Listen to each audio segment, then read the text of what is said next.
first breakout session. We're going to go ahead and get started.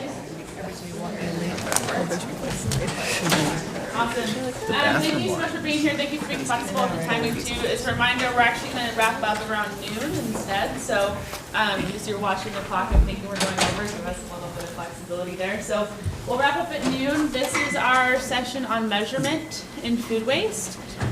So the goal today is really to be looking at examples of how organizations are currently measuring, what that means for their businesses and organizations, what are some of the challenges and opportunities going forward as well. So we have a wonderful panel here I'm really excited about. For the sake of brevity and to kind of catch us up on time a little bit, I'm going to do very short introductions.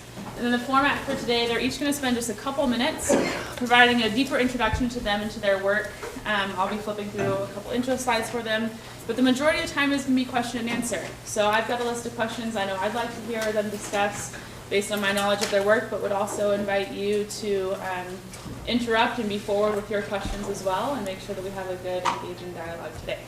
So our panelists that are sitting up here, if you don't mind just throwing up a hand in case people can't read your sign, but we have Lisa Johnson from North Carolina State University, where she's a senior research scholar. We have Kai Robertson, who's a lead advisor of the Food Loss and Waste Protocol at the World Resources Institute. We'll hear more about that in a minute, I'm sure. Alison Grantham, the Director of Sustainability and Standards at Blue Apron. Andrew Shakman, co-founder and CEO of LeanPath. And Nell Fry, Senior Manager of Sustainability at Sodexo. So their full bios are all printed in your book. Like I said, I'll allow them to provide a little bit more of an introduction as well. But with that, no further ado, we're going to jump right in. So we'll start with Lisa. Feel free to kind of sit or stand where you are. I'll flip through your slides if you want up here once I get everything pulled up. So Lisa, let's hear a little bit more from you, and we'll go through all the panelists. All right, is this on? Can you all hear me? Good morning. As she said, my name's Lisa Johnson. I'm a senior research scholar at North Carolina State University. When I first got interested in the issue of food waste, being a horticulturist, what spoke to me was the fact that there was no really strong data at the farm level. So for the past couple of years, I've been trying to chase that down, based in North Carolina. So I work with specialty crop growers to measure food loss in the field in vegetable crops. I'm starting to publish some works now. It takes a really long time to do that, I'm finding. But we have started an initiative at NC State called Whole Crop Harvest.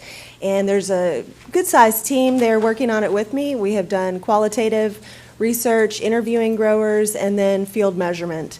Right now we're starting to dig into some economic analysis as well, and my colleague Rebecca Dunning can speak more to that, and she'll be around later today.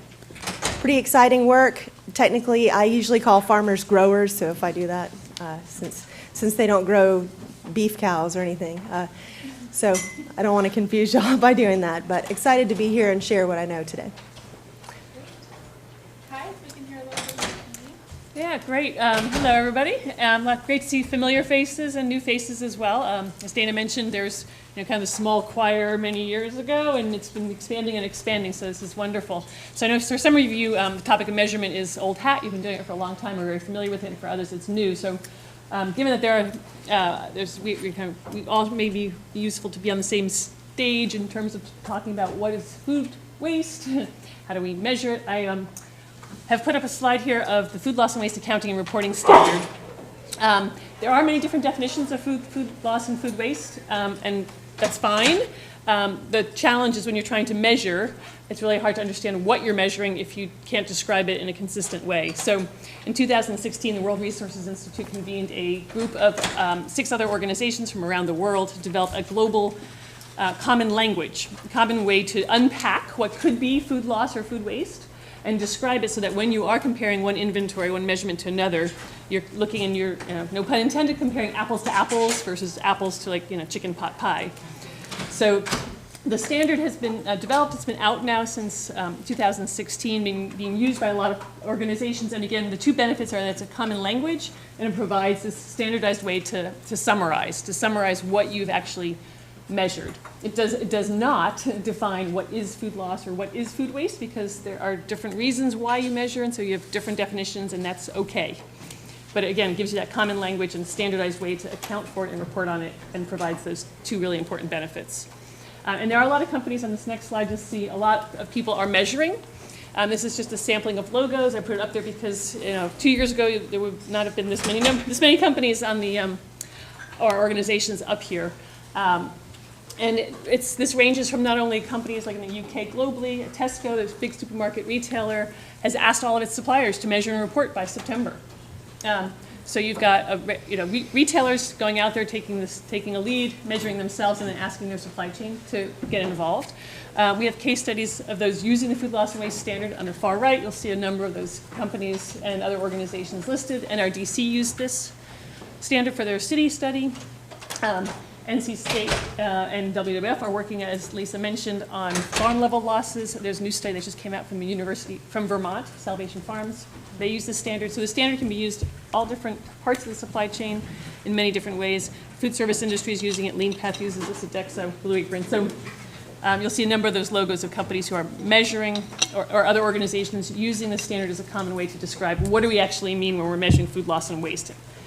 I realize it gets pretty wonky pretty fast, but it is really important when we're actually figuring out a baseline that you're clear on what is included and what the scope is. And then just this last slide, for those of you who haven't been to the Food Loss and Waste Protocol website, there's a lot of resources there, including the executive summary, which I have some hard copies for anybody who wants some. 12-page version, really simple to read, and then there's a lot of guidance that's provided in the big standard, the full document.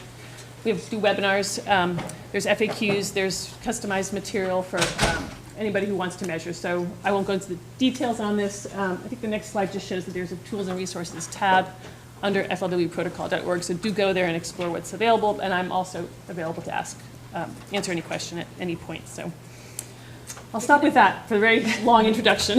We can add that to our, was it Sunday beach reading? Exactly. Draw down maybe a little bit more user-friendly. It really is an easy read, though. Thank you. Thank you. Here's your $20. Awesome, Andrew, let's hear a little bit more from you about that. Sure. So I am Andrew Shakman. I'm co-founder of LeanPath. We have been working on food waste prevention for almost 15 years. We take the view that measurement is a fundamental enabling action that drives prevention. We essentially build technology to make that measurement possible. And our mission is to get to the point where food waste prevention and measurement is everyday practice in the world's kitchens. And we see the way of getting there is really about making that easier and faster and cheaper, and the transformative opportunity that technology presents is very exciting. So that's the work that we do. We work globally, obviously throughout the US, but also all over the world, largely with high volume food service operators who are working to prevent and minimize wasted food. And so we implement measurement protocols using technology that enable people to understand what's happening, and that's part one. And then part two is to really activate engagement and awareness and change culture and ultimately behavior in kitchens. All right, Nell. Hi, I'm Nell Fry. I'm responsible for Sodexo's waste strategy in the U.S. and Canada. Our top priority right now is food waste, I think for obvious reasons. We're a food service and facilities management company, but 85% of what we do is food service. So we serve food at hospitals and K through 12, schools and universities, and even in very remote parts of the U.S. and globally, such as the Arctic Circle and oil rigs. So we have a lot of different types of business that we do. And the reason that I put this slide up first, which got a little wonkified, but was to demonstrate a couple of things. One, that we have a really big scope of work. We have a lot of different types of contracts. We're guests in our clients' homes, so we really plug into our clients' facilities and offer services the way that they need them, which makes standardization not exactly our primary focus. We want to make sure that we're offering services that we standardize as much as possible to ensure that we're offering quality with customization for the needs of our clients. So the other thing I wanted to drive home was that we are a French company and we have a lot of buy-in from our senior leadership. I feel incredibly lucky to work for a company that the family that owns this company, our CEO and the chair of our board, are all 100% behind us achieving our incredibly aggressive goals around waste, material waste and organic waste. We've set a goal of eliminating avoidable waste by 2025. And I'm sure we'll have some wonky people in here. We'll go into the qualifiers there later. And we are also signatories of Champions 12.3, one of the few in our industry to have done that. So we have incredibly aggressive goals. We're really aspirational in the goals that we're setting, and we have a leadership team that's really behind what we're doing. But we have a lot of complications on the ground. We have a lot of different ways that we offer services. We are not in control of a lot of our data. We can't get waste data, which you can't really get waste data in the US very easily anyway. But it just makes things challenging. If we go to the next slide. And so what we've done, and we'll have to click through all the 5 boxes that are going to come up, is put together a waste strategy. And measuring and public reporting you see on the bottom is foundational to this. So we are always looking for the best ways to measure organic and non-organic waste, partnering strongly with LeanPath to do the organic piece. But that is foundational to our strategy, is being transparent and finding a authentic and accurate and way to measure our waste, even though there are some roadblocks in our way. Great. Awesome. And finally, Alison. Hi, so I'm Alison. I am from Blue Apron, where I direct all of our food waste reduction efforts, and come from a background. I have a PhD in biogeochemistry, so I think prior to my Blue Apron life, thought of things as stocks and flows.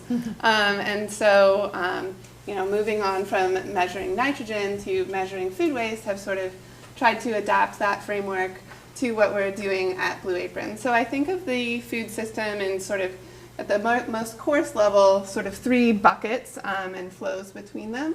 From the Blue Apron perspective, we're of course in the very middle of that. So there's our suppliers, and then there's Blue Apron, fulfillment centers, and then there's our customers. And Blue Apron's vision is to build a better food system. So we're really trying to affect food waste reduction at all 3 points in that system. I would say we started with the customer, which in the US is ground zero of food waste reduction. They do most of the wasting. And so we tackle that through pre-portioned ingredients, and really giving the customer the power to cook in a way so that they are not wasting food. And then we have moved upstream of that. So our fulfillment centers are a great opportunity for tackling wastage of fresh product, which is the sort of primary component of our meals, in a centralized and efficient way. So we are serving somewhere in the neighborhood of 6 to 10 million meals a month over the last year and a half, and with some seasonal fluctuations. And we have 3 fulfillment centers. So we have a very centralized opportunity to have sort of point source reduction of food waste.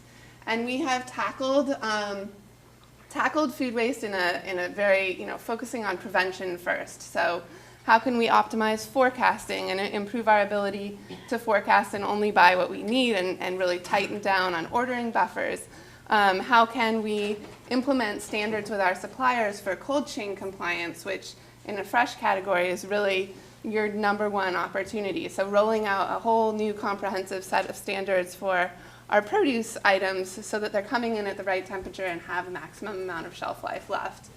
And then, really going down from there. So using the food waste and loss hierarchy to make sure that we're feeding people first, implementing animal feed programs for what we can't divert to either our customers or our donation partners, as well as compost programs for, the romaine lettuce that nobody wanted this spring, the eggs that came in at 65 degrees, the things that are sort of inevitable when you're operating at scale in the food system.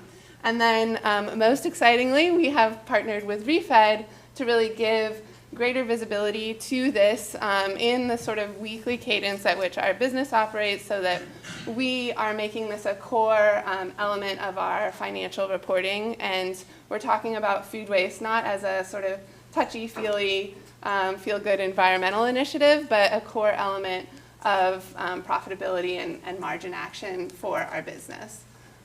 We've also done a little bit upstream of the the Blue Apron Fulfillment Center, we partnered with Anthesis last year and did a supplier side food loss and waste study to just sort of start to get an idea of what type of supply chain strategies we might be able to implement to source more strategically to avoid food loss and waste. So, you know, are there varieties of eggplant that maybe not such a great idea to try to buy at scale? But that, you know, balancing that with our sort of mission to provide incredible ingredients to our customers. So understanding that and sort of weighing that balance. So I would say that at this point we're at an information gathering stage there more than, you know, we've made a few strategic changes in ingredient sourcing, but thinking about that and how we can affect change that way as well. Awesome. Great. Well, thank you so much for those introductions. And last and also least in this scenario, I'm Jackie Suggitt. I'm with the ReFed team. I lead our multi-stakeholder and business engagement initiative. So from my perspective and our perspective at ReFed, I'm really excited about the discussion we have today. If you think about just the data and economics that have already gone into the research that's been done on food waste and now the incredible importance of measuring progress, both at a company level with some of the companies we're working with, but also across the country. How can we be showing the progress that we're making on all fronts? So I want to transition now to just some Q&A, and this is where I'd really invite you to participate as you're interested and able. We have a couple of questions to get the creative juices flowing and start hearing more from our panelists, but please feel free to interrupt. My colleague Caroline is up here with a microphone, so if you don't mind either speaking loudly or waiting for the microphone to come around to you so we can make sure we capture the question, that would be great. So, but I want to start, and perhaps with Lisa and Kai, hearing a little bit from you about why measurement is important in the first place. What's the business case, and why is this something that you think we should be talking about today? Do you want to go ahead? Yeah, sure. I mean, just a few key points. So how many of you have heard the phrase, what gets measured gets managed? Mm-hmm. Right, okay, so yeah, no surprise. But I mean, it's really true, especially for food loss and waste, because food loss and waste is often hidden. You know, it's kind of buried in financial statements, it's buried we're buried in data systems. You can physically see it. So, you know, on the one hand, I could be heretical and say, you don't have to measure it, you'll see it, it's there. Like, there's a loss. And so, you know, you can take action without having to go through a deep dive and a deep quantitative study. That said, if you want to set targets and measure your progress and also know the size of the prize, you do need to have at least a baseline and to do some kind of measurement, however inaccurate or imperfect it might be. So again, measurement, you know, key to know what is this opportunity? Are you making progress against your goals? Those are two key reasons to measure. And frankly, to you know, the point Andrew makes all the time, measurement is the first act of prevention. Because once you measure it, you start to see it. And I hear that over and over again from all parts of the food supply chain. And there is, those of you who are, you know, kind of financially oriented, there is a strong business case. There is an ROI. The Champions 12.3 group, which some of you may have heard of, it's a group of individual senior leaders from organizations, countries, companies around the world globally. They've put out, and WRI is part of this, put out a business case that shows that for a $1 invested in food loss and waste reduction, there's a 14-to-1 return. It's like, that's way more than cost neutral.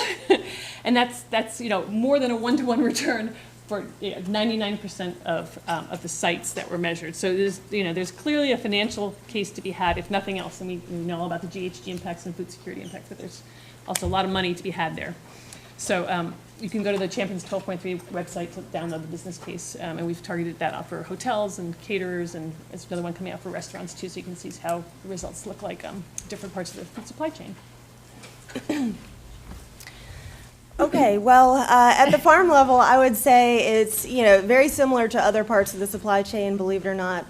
And there are similar reasons to measure, but there's not really a strong business case to do it yet. Of course, there's a non-financial case to do it yet, to preserve the environment and to improve food security if possible. But the business case data, the paper that came out with the 14% or 14-to-1 benefit to cost ratio looks a little different on the farm. It's a low profit margin operation, and I think the upstream businesses had a median of like 1.3 to 1. So it's a little harder for growers to see why measurement is important. But like Andrew and Kai have mentioned, the measurement really is the tool to reduce food loss, even on the farm. And I have seen this with growers, when I've presented them with the data, they're really surprised by the volume that they're seeing. First of all, growers are conditioned to report that 20% of what they grow is not sold. In every production manual for cucumbers or tomatoes or bell peppers, the enterprise budget writes off 20% right off the top. They say your marketable yield is going to be 80% of your yield. So they know they're losing 20%. They've been fine with this for a long time. What happens is when you ask them, what are you losing? They're going to either say nothing or they're going to say 20%. In interviews with growers, they really stay within that range. And if you look at a couple of reports coming out of Europe, they're showing that growers are underreporting what's actually out there. So we measure for two reasons, both to get the real numbers that we're missing in the U.S., similar to other developed countries, because the numbers that are estimated for the farm level are really not strong, in my opinion, and that's just my opinion. We can talk about that a little bit later on. But they're conditioned to report this 20%, and it's not accurate. So we measure both to get those real numbers and to show growers where their opportunity may be. They could be really increasing their yield if they're recapturing what they're already producing, so really having better utility of what they're already producing. Now, however, at the farm, raising yield doesn't always mean raising profit, and there are reasons that you might not want to report that you have raised your yield, but they're not the same thing. So growers are really sensitive to all of those kind of things. But in a general sense, I would say a lot of growers feel that if they want to increase their yield, they're going to have to increase their footprint. So add more land, put more land into production and use more resources.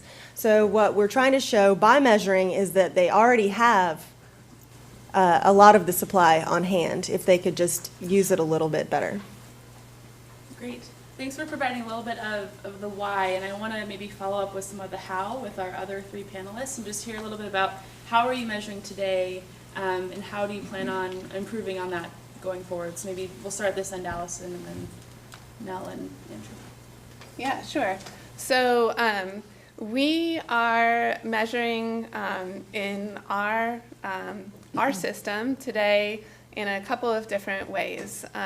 One way is in the structure that we're setting up with Refed, basically just digging it out of the financial data in which it's hidden. In terms of what are we bringing in on POs, what are we sending out according to our portioning sizes and our meal kits sent each week, and then where's the rest of it, the unutilized? What is the unutilized fraction, and what fraction of that do we know where it went? Did it go to donation, or was it wasted in one way or another?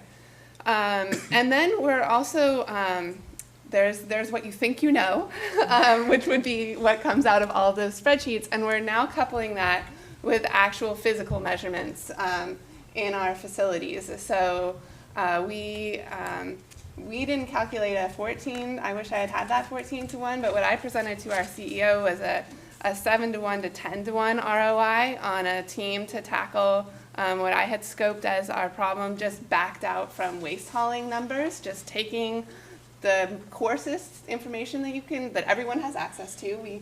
You can get your tonnage from your haulers, and scoping, what the size of the prize was. And last week, I had a team of 4 people start in one of our largest distribution center, and they're actually acting as what I call valves in the system. So sampling the product when it comes in so that we have the actual received weights. So we think our bok choy comes in 30-pound net, but we found out it's actually more like 35. And when you're shipping out, 6 to 8, 10 million meals a month, that really scales up. And then providing that feedback in real time to the buyer to say, hey, we don't need our second PO for this week because we actually got, this many thousands of pounds more bok choy than we thought we were getting. So that's valve 1. Valve 2 is then in the kitchen where we're portioning that out. And so if we buy it thinking that, okay, we're going to have a 90% yield on that bok choy that came in a 30-pound case, we're now going to measure it and say, okay, we've got a 35-pound case of bok choy, and we're seeing a 94% yield. So, hey, we can ratchet down that order even more. And so in the future, when we're costing it, you know, we can have different assumptions that are more accurate and reflective of the system, how the system is actually operating. So, you know, you start with your 30-pound case assumption and get the value there, and then once you dig deeper with your actual physical measurements, we're determining that the prize is even bigger. So that's what we're doing right now. Fantastic.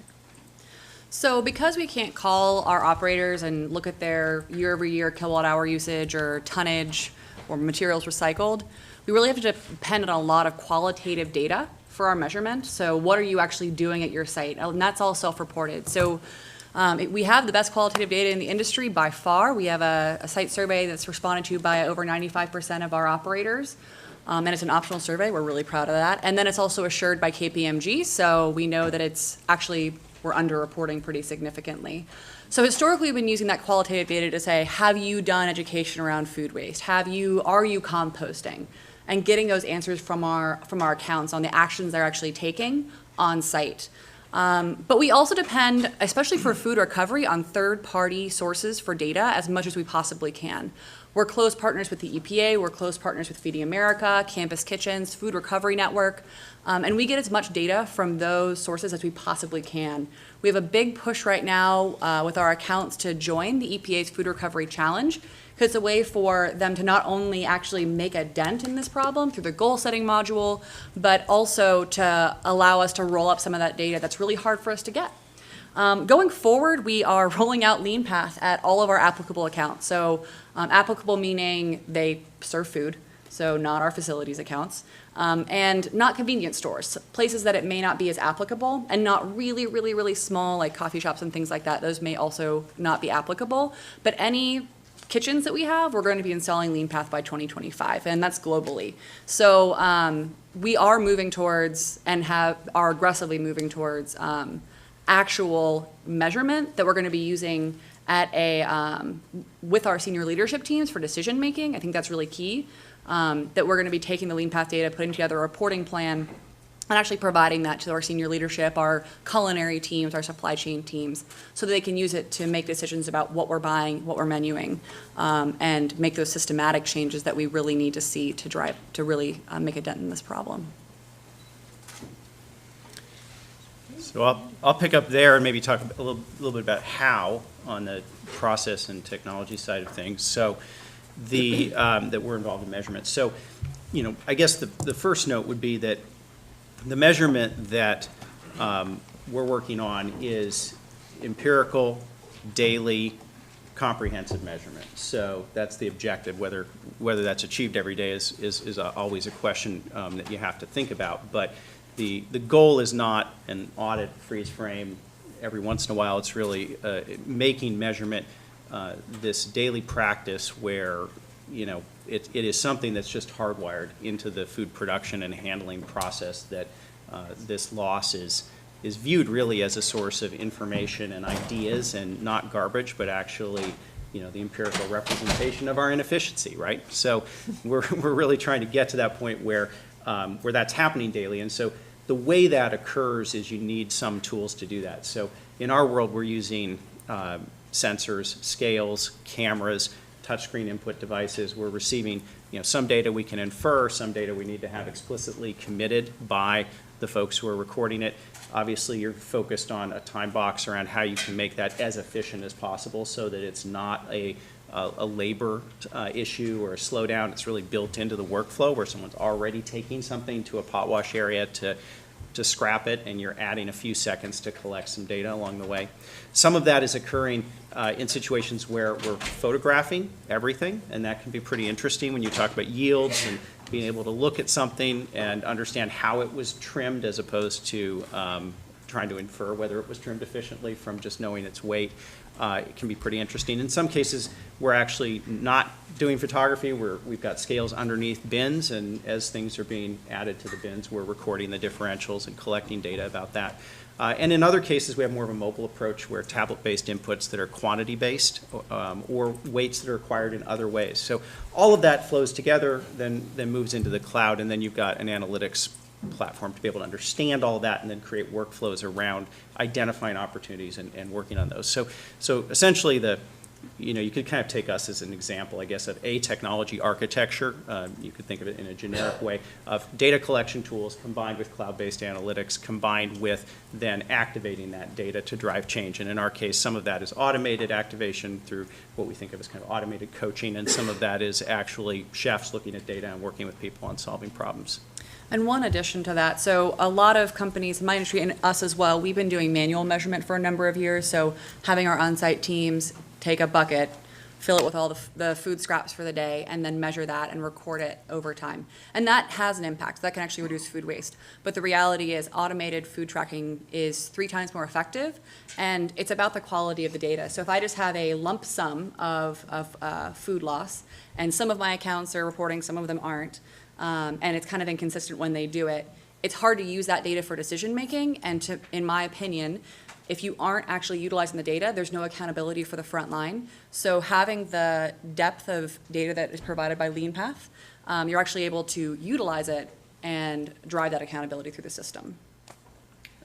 Just to pick up on a point. So I think some great points I just heard mentioned that reminds me that it's really important to understand that measurement is a journey.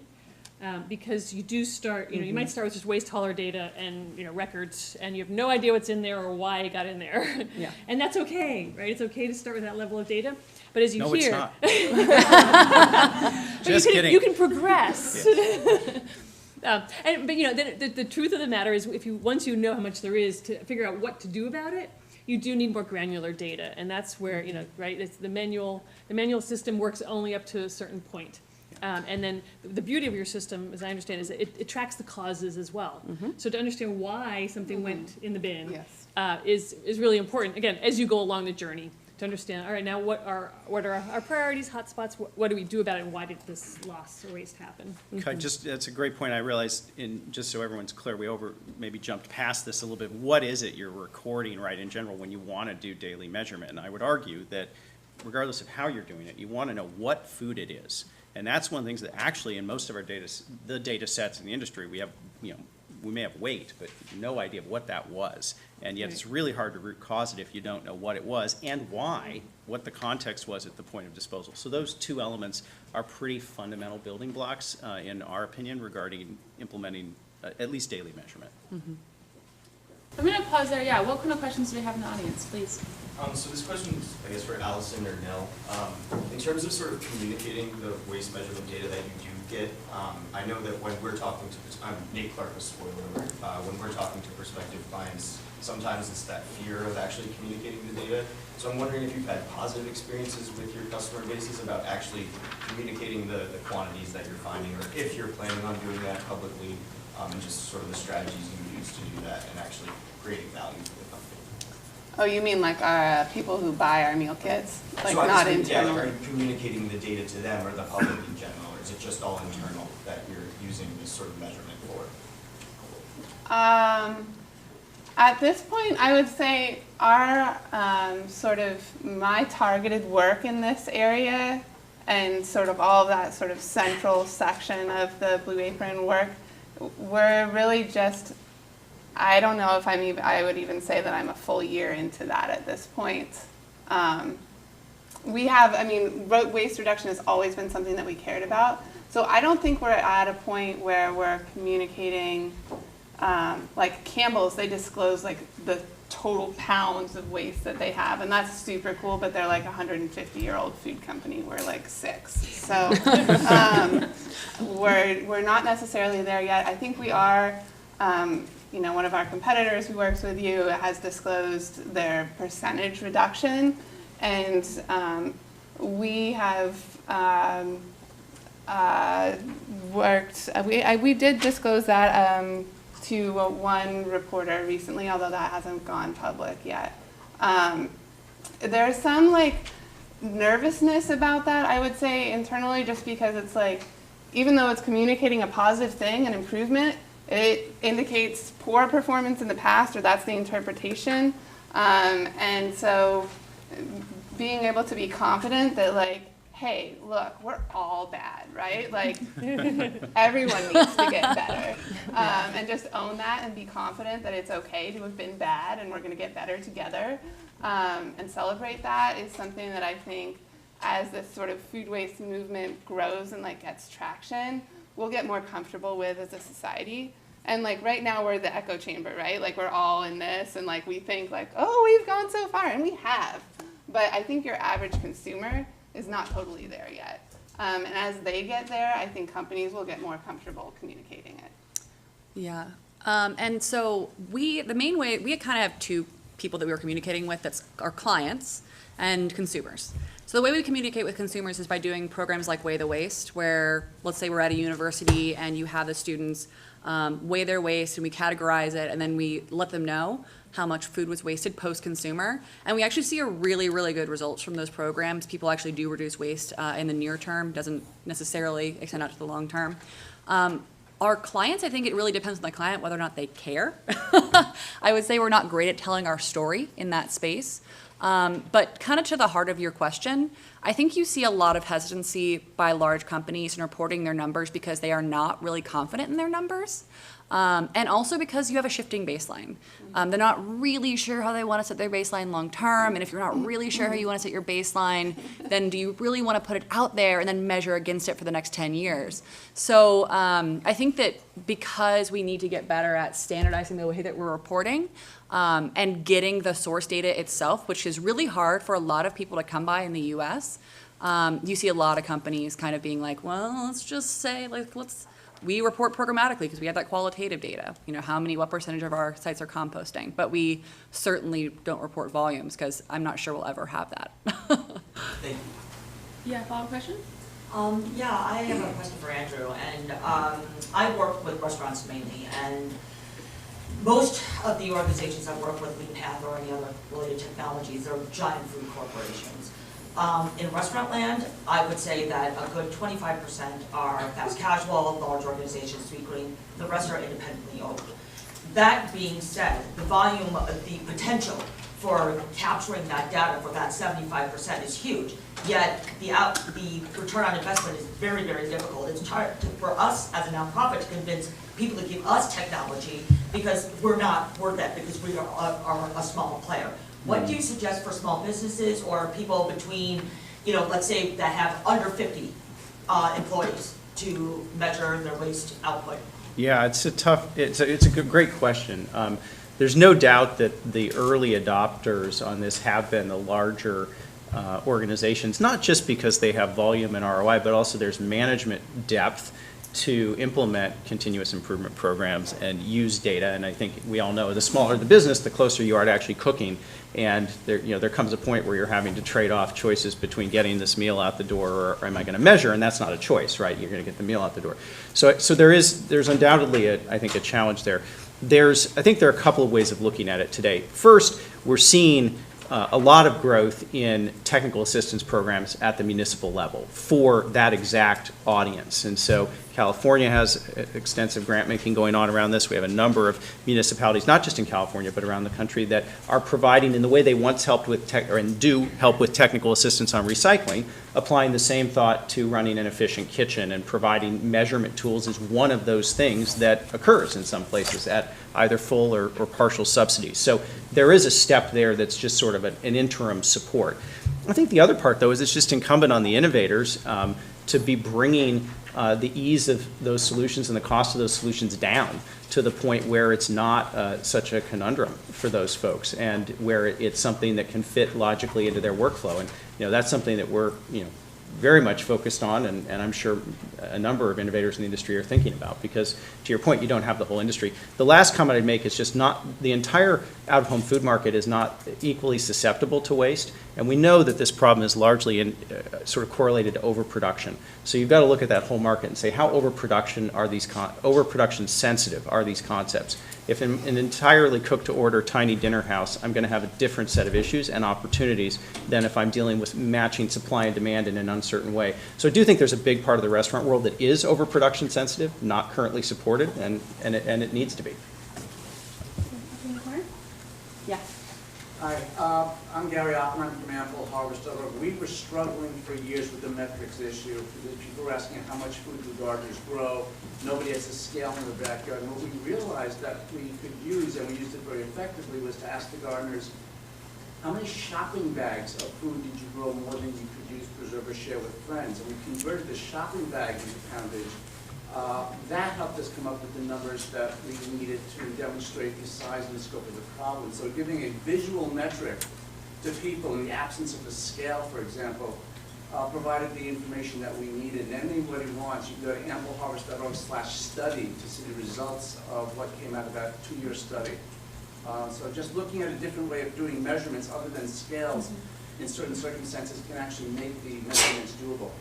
Yeah, thank you for that addition, and I want to maybe ask one question to build on that and actually go back, Lisa, to your point earlier too, and then I'll get back to questions here, but maybe Lisa and Kai, do you mind speaking a little bit about the data that we're currently using? The accuracy, the credibility, how is that now, and what does it need to be for businesses and others to be able to tell their stories well? Yeah, I mean, I think it's a $1 million question, right? I mean, the short answer is you don't want to let the perfect be the enemy of the good. So let's just remember that. But in order to make good decisions, you do need good data. And one more proverb, garbage in, garbage out, right? Like that's what happens. You put in good data. There's lots of there's always food puns in every every discussion like this. But so if there is the national goal to cut food waste in half. There is the SDG 12.3 global goal to cut food waste in half. So it helps to have a more accurate data to be able to do that. That said, companies are setting baselines and recalculating them. So it's okay to recalculate a baseline. It's okay to just get started somewhere. And the worst thing you want to do is, paralysis by analysis, right? You don't want to be so focused on, oh my God, I can't get the best accurate data that I'm not going to do anything. So, starting somewhere usually gets the ball rolling, and then you can improve accuracy over time. And the way the food loss and waste standard is set up is there is a requirement to state your sources of uncertainty. So you can use the standard to describe what you've measured, and then and describe your method, and say these are the sources of uncertainty. And Kellogg did that. We've got a case study from the Kellogg company, and they shared the data by destinations, and they said for what goes down the sewer, our uncertainty on a scale of 1 to 10 is a 5. Like we're not really sure how good the data is, and here's the assumptions we made, but they still have gone out and said, this is what we think the proportion is that goes to sewer. And as over the years, the data will get more accurate, and they'll probably recalculate and say, well, all right, now let's reevaluate what we've done. So I think one thing we suggest across the board is when you track any food that's not used in the business, whether it goes to donations, animal feed, if you send it to rendering, wherever, because over time that allows you to have a data set you can go back to and recalculate and either update your figures and/or, and again, depending on what you consider food waste, you may not consider animal feed to be food waste now, but you may later on decide, well, actually that's something that was not where we wanted to. The food we bought, we were not sending it to animal feed on purpose, so we want to include that in our target. So that's a kind of a riff on your question, but. Lisa, what do you think at the farm level? Well, numbers is what got me interested in starting this work to begin with. I think that, in your own work, if you think about where are the shortcomings in the numbers that you're relying on, that may dig you in a little bit deeper, unfortunately. In horticultural crops, fruit and vegetable crops, the estimate is 50 to 60% of what we see and buy and consume is lost along the supply chain. So if you think about that, 50 to 60%, right? And within that measurement, about 20% is estimated to be lost at the farm level, both in the field and in the packing house. But if you look at way back where those numbers were derived from, they date back to an assumption made by a pathologist in the 60s. So it's really time to update those numbers. If I could report my data, which is snapshot data from 1 year in North Carolina, if I could contribute, it would look like we're wasting more like 90 to 100% of fruit and vegetables. It's really time to get in there and look at what's happening now. The only things that have changed since the 60s in fruit and vegetable production are the cultivars we use, the spacing, the fertility, some of the aesthetic standards, just about everything. So it's really time to take a second look at those numbers. But when you think about the data that we use, you have to remember that it is based often on a snapshot. Even in manufacturing or in a restaurant, especially on a farm, the snapshot that you get is going to be different in a different crop, in a different year, on a different farm. There's, wind, like Alison Aubrey was talking about. It's a very irregular conditions to try and produce food in. So, I would just say if you're leaning hard on a number, take a look at where that number comes from first. Other questions? Yes, please. Hi. I just want to express gratitude to Lisa. Over the last a few years, whenever I read reports from food waste workshops, Lisa is the person who is there to talk about on-farm food waste. It's really, that's I feel that's very admirable. Somebody has to represent, Sure. And also, you talk about it's snapshots, right, on farm. But we know that the USDA has been conducting surveys and the census, all those things. Is it possible to glean some data from those consistent measures over time? Oh, sure. You mean like the Census of Agriculture and that kind of thing. Yeah, well, when a federal agent comes to your business, what do you tell them? So, that data really needs to be confirmed, in person. So farms are individually operated. It's a really fragmented industry, and people get into farming because they don't want someone telling them what to do. I work with larger farms, and, I've had some experience with small farms working in farmers markets and stuff, and farmers market farmers and people, working at that scale are really excited to talk to you about their operation, and they want to tell you all about it, want you to come and visit. When you work with larger growers that really pump a lot of supply into our food system, there are lots of things that they're trying to balance, even at the time when they're reporting data. It can be difficult to get information from a grower such as how many acres are you farming? So the agricultural census data that we have from USDA is good in that it gives us a broad overview of what's happening in agriculture, but those questions aren't on there. What are you losing? And even the data that is reported on a national level, like how many acres were planted of bell pepper and how many acres were unharvested, there are times when there are acres unharvested. What it doesn't tell is that all the acres that were planted and harvested may have only been harvested once when the opportunity may have existed to harvest them 3, 4, 5, 6 times. Does that make sense? I don't know if that answered your question, but it can be difficult both to rely on that data and there are parts missing too. Right. I think people recognize that, but similar to consumer level and or production level, we can try to get some information from the course. Yeah, and there are the refed report. I feel relied on Joanne Berkenkamp's data from Minnesota and the USDA data on planted and harvested acreage to come up with their estimate of 20.2 billion pounds that were lost at the farm level. So it's definitely utilized. Great. Yes, back there. This may be for Sodexo and LeanPath, but I'm wondering if there's a standard emerging on pounds per meal, and we don't want the perfect be the enemy of the good. I totally feel that mantra and talk about it all the time. But I've talked to the EPA about this. There's not any standard, and certainly the meal industry or the restaurant industry varies in so many different ways. But anything coming out on that as a back of the envelope calculator? I'm looking to you. I think the answer is no. I mean, I'm sure that there I are understand. people who are calculating it. It's a, you know, there's a couple key pieces to the question that make it complicated. One is it pre and post, or is it just pre? And if you're attempting to include post, what percentage of your consumption is on premise such that you could imagine your post is indeed complete, right, as opposed to a lot of it walking off site. So there's that element. And then the other thing is just the definition of a meal, which is pretty elusive when you get down to it, right? If I buy a bottled beverage and I have a transaction, you know, count on a POS system, is that a meal? And then you start to get into questions of meal equivalencies, which then get into questions of consistency of presentation. Not to complicate things, but to say no. And what I would say is that we do calculate ounces wasted per meal when we do weigh the waste programs at our accounts, but those vary highly based on the best practices that are implemented at those accounts. So are our frontline employees trained to serve the right portions and not want to be generous, which is oftentimes, we were talking earlier today about how people want to be generous, and that leads a lot of times often to a lot of food waste. Just think about the last dinner party you had. And so if we're serving the right amount of food to people and really educating people on nutrition, we're going to see less food waste.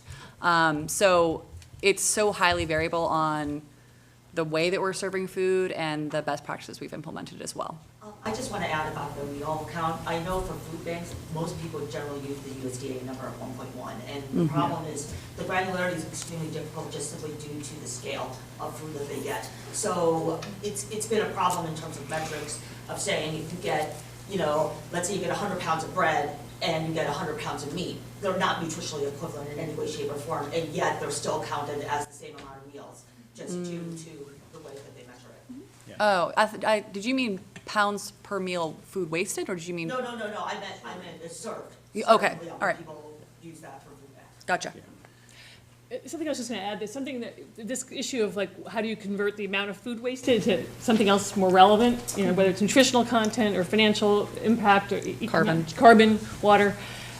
We are creating through with another organization, WVCSD, what we call the FLW value calculator. And it'll be a gross, it'll be like GROSS, like, you know, not a super granular level of analysis, but it'll pull off the World Food LCA database and look at the U.S. nutritional reference databases so that you can plug into this pretty simple Excel the amount of food wasted, what kind of general product category, and then it'll convert it to embodied impacts, and you know, it gives you somewhat directional idea of what the value is, so that you can then also, if, as a company, or you know, if your goal is GHG reduction, you can say, well, actually, I mean, I might have less waste of beef, but the GHG footprint is higher than all the tomatoes I lose, and so therefore I'm going to prioritize and focus on beef, or whatever the case might be. So it'll be a kind of a beta version, but it'll come out in September.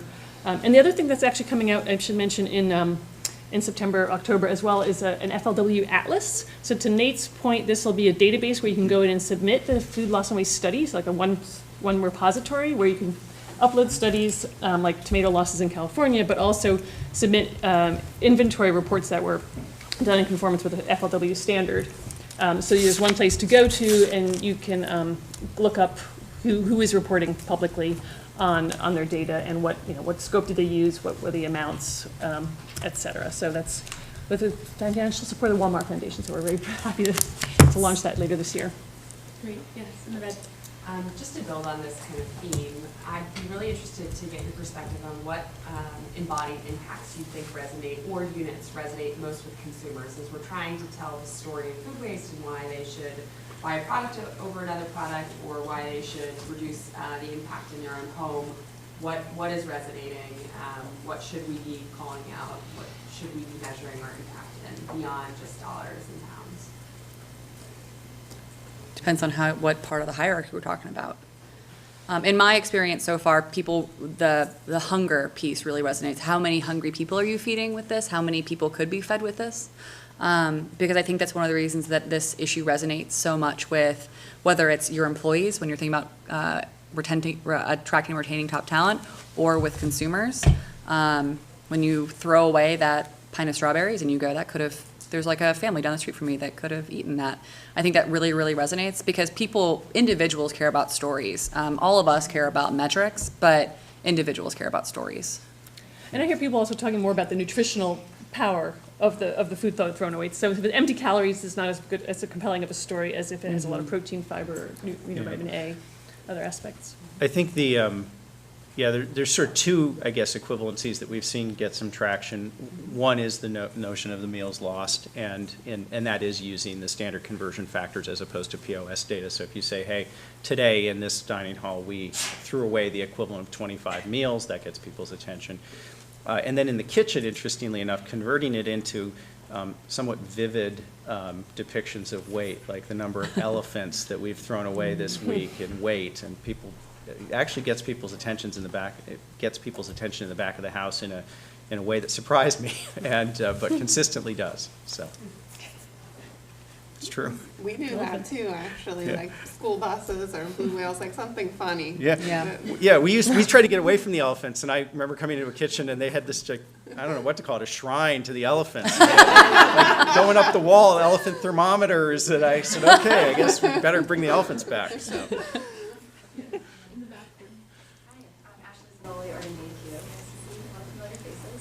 So I wanted to bridge the conversation towards why we do measurement around the goals piece. So we talked a lot about why in the business case, and when we talk about goals, we heard this morning that reducing waste of food is number 3. That's really only reducing the generation of waste. That's not reducing food waste to landfills. Number 30 is AD and 60 is composting. So I'm wondering how your goals are driving towards outcomes in number 3, preventing the wasting of food. And whether you're able to measure that. Because sometimes we're just measuring what's easy to measure and it doesn't necessarily align. And so you're saying diversion from a landfill versus source reduction and feeding hungry people? Exactly. And whether your goals are driving measurement. Yeah. And if you have goals related to reducing generation. Yeah, absolutely. So for Sodexo, our top priority is source reduction because that's where the business case is, certainly. And then when it comes to feeding hungry people, our corporate philanthropy is stopping hunger. So to us, it's kind of just unconscionable to waste food that could go to feed a person. So we have a lot of goals set around the amount of people that we're feeding through our Stop Hunger initiatives and the amount of pounds of food we want to recover. But the number one priority with any program we're doing is really focusing on source reduction because that's where we get value and that's the best way to do it. So all of our initiatives start there. Composting, I think we view composting because it's honestly in the US is inconsistent. Where can we do it and where can we tell our clients to do it? We have a lot less control anywhere below feeding hungry people. So we have to focus at the top. I guess ours is very similar to that. Source reduction is number 1 for us. And I will say, like, it's easy to say that, like, measuring anything is easy, or it's easy to measure pounds. But I think that just to be honest about where we are in our journey, like, that is a high bar. Having an accurate view of, like, how much we're actually dealing with. And so in order to make progress, like, keeping the focus on, like, the mass and like 1 unit to start out and to like make progress, you really have to make it really simple. And so starting out with how many pounds are we wasting, and then you can think about, we have our climate collaborative commitment, our We're Still In commitment, and translating into greenhouse gases or other things, or how many meals have we donated, how many dollars have we saved. But I think for us, in order to make progress, we had to make it really simple. 1 thing, focus on that, and then build. And we're using LeanPath to measure that, by the way. That's what we're moving towards. From Grantham. And my question is kind of similar to what Ashley is talking about. I know now we've talked about Sodexo wanting to incorporate more imperfect produce upstream, and then Blue Apron's model kind of intrinsic to the way that you provide your portions. You're avoiding food waste from the consumer and downstream. And so I guess I'm curious about if it's difficult outside of your direct operations, almost like scope 3 emissions, for you to capture that avoided waste downstream and upstream. How does that influence the way that you prioritize or give yourself credit for avoiding waste maybe at the consumer level, Blue Apron, or consumer engagement maybe for Sodexo, or upstream by collaborating with growers? Want to go first? I went first last time. I guess I'm looking at Jo. Jo was at Blue Apron with me. She's over here in the audience. So I feel like I'm talking about work that she did more than I did, thinking about the sort of consumer facing value and like not taking. I don't know. I don't think as a company we've really taken credit for anything totally out of our scope. Right now, I'm really focused on our internal scope. We've started to dabble upstream and downstream and try to sort of opportunity size that, or like directionally say what the impact is on the consumer side or on the supplier side, and think a little bit about that. But yeah, I do think from a customer engagement standpoint, figuring out how to really capture that value is important, because when you talk to consumers about sort of their priorities around food, a good value is like right up there at the top. And so when you think about a good value in America, like what does that bring to mind? Like that's the value pack, like the oversized portion of product. And our business model is really trying to flip that on its head and say a good value is this like 4-star culinary experience. And so the value is derived from the sort of composition of the meal and the presentation and the colors and the flavors and the, that's value. And that's pretty radical shift in the American perspective on food. And I think it's definitely not an easy hill to climb, but that's sort of the shift in value perception that we need to push as a society to tackle this problem. Like if we're not going to be here in 2040, we need to make that happen in the next 5 years. Yeah. I think there's a couple factors that determine where we focus our efforts. The first certainly is where we have control. Where do we have the most control? And then I also think the most opportunity. There is so much work to be done at our front lines, and there's so much opportunity for addressing food waste within our 4 walls all over the place, and getting out those best practices, ensuring that they are maintained over time. Tons of work to be done there. And just like anybody else in the room that's on a sustainability team, we're lean. All sustainability teams are lean. That's just the business. So there's always 100 things you could do, and you can do actually 2 of them. So when we're prioritizing our actions, we focus on our operations, our people, and how we're managing our food. When it comes to looking up and downstream, educating our consumers is a value for our clients, so we do a lot of that. Us engaging with consumers, especially in the K through 12 and university space, our clients love that, so we do a lot more of it. But there's only so much control we have of food that like leaves our facilities, other than portioning it right, which again is an internal thing that we can do. When we look upstream, I think the challenge really is how to prioritize action. We have a ton of suppliers, there's a ton of opportunities, and we have one supply chain sustainability director. So how do we give her the best projects to work on that are going to have the most impact when a lot of these solutions are inherently regional? So we're always looking for ways, data, information on how we prioritize our action, because the reality of this space that we're all working in is that the cart is way before the horse. The data is following behind us, and we're taking a lot of action without necessarily knowing what all the numbers are to back up that action. So I really love all the companies that are doing a lot of thought leadership, like spoiler alert and LeanPath, along with a solution that actually impacts the issue.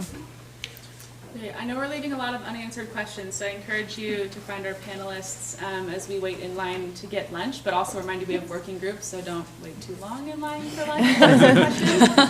But I want to wrap up with one question, maybe just ask each of you to take a couple seconds here, and I'll let you determine the order you want to go in. But I want to end by looking ahead and thinking about what this conversation looks like at the U.S. Food Waste Summit a couple years from now.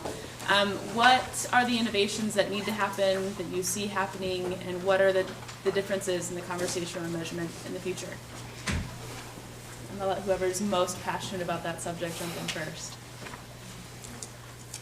Andrew is like... We'll start the other. I guess, okay, you're looking at, so 5 years. I hope we're talking about perfecting the circle. And we're having a conversation around circularity and that we have created value, and we're actually vending what would have previously been known as wasted food to people who are using it as a feedstock and a valuable next step in a process, that we're using data not just to understand the problem, but to enable a transactional space that allows for that to be absorbed better. And I imagine if we could get there in 5 years, at least in the beginning stages of that, that would be great.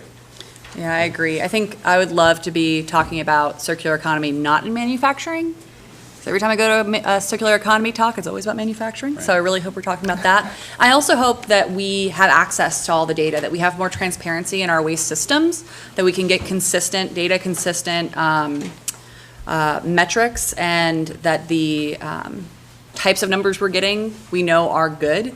That's just a really hard thing in the U.S. If you are a company that operates in a number of states, a number of zip codes, it is really hard to get your waste data, whether that's organic or non-organic. So I really hope that there is more transparency from haulers in 5 years and accountability for those haulers and proper contracting and transparency. I think I picked the notion of collaboration, and it's supposed to Cam your question too, that there's a lot of reasons that food loss and waste happens, and it's not always the grower, right, is producing for somebody, and there's the decisions made along the supply chain that impact the loss and waste that happens across the supply chain. And so just thinking about, like, in the UK, Tesco is working with 25 of its largest suppliers, and they said, we want to know what are we doing that's causing food loss and waste to happen, and then they're contracting with the potato grower to take those small potatoes that they didn't need previously, right, that they were rejecting, and saying, okay, well, we can use that and send that to our ready meal manufacturer. And so it's collaborating to find solutions, because if we just think about it siloed, we're not going to get the innovations that we need. And there's plenty of food to go around. So I'm hoping in 5 years we've gotten better in right-sizing supply and demand, to your point. Yeah, I think that's really the critical unlock, is the supply and demand synchronization, and having the demand signal at the same time that you have to make the supply decisions. Because and doing that in an open and transparent way with, like, collaborations across the business community, because any one entity is not going to be the entire it's not going to be practical for them to take the entire harvest of any one crop. They may have a food service usage, or they may have a fresh cut usage, or they may have an end consumer who's buying the whole product, and so they're going to have totally different specs, and all of those specs are going to exist in the bell curve of production, but usually they just have one or two buyers instead of the full complement, and those buyers all have different timing of when they can present their demand signal to the buyer that is at a later time than the grower is going to have to make their supply creation decisions. And so that's going to require some courageous collaboration, which is something that the business community has not historically tackled very well, and I think that we need to get there. Well, in 5 years, I think we could all fix it if we ate a seasonal plant-based diet. I've talked to a lot of growers about this issue, and they would love to sell every single thing that they grow. Everyone has told me they hate leaving anything in the field. So their big solution that they want to see is demand. The CDC says we eat 1 to 2 servings of fruit and vegetables per day, and we're supposed to be eating, I think, 8 or 9. So the supply is there. It's ready to be eaten, and we're not demanding it. And that, would keep growers in business, because if they're not in business, we've got some really serious problems. I think we can fix it. In 5 years, what I would like to see, which is going to be hard, is more growers included in the discussion, but unfortunately calling it food loss and waste is going to stop them from attending. Because that implies that they are to blame. And so I would like to see them included. What do they want to hear it called? Ooh, it's difficult. We talk a lot about loss or underutilized produce, or produce that doesn't meet standards. Food underutilization, Yeah. Excess food. excess food, okay. Excess food, surplus, we talk a lot about. Yeah. But a great deal of it is marketable and fits specifications that, and one of their biggest reasons for leaving it is they can't afford to harvest it. Yeah. Awesome. Well, thank you so much for your participation. No, it's here called waste. No, I know. I hope I didn't say anything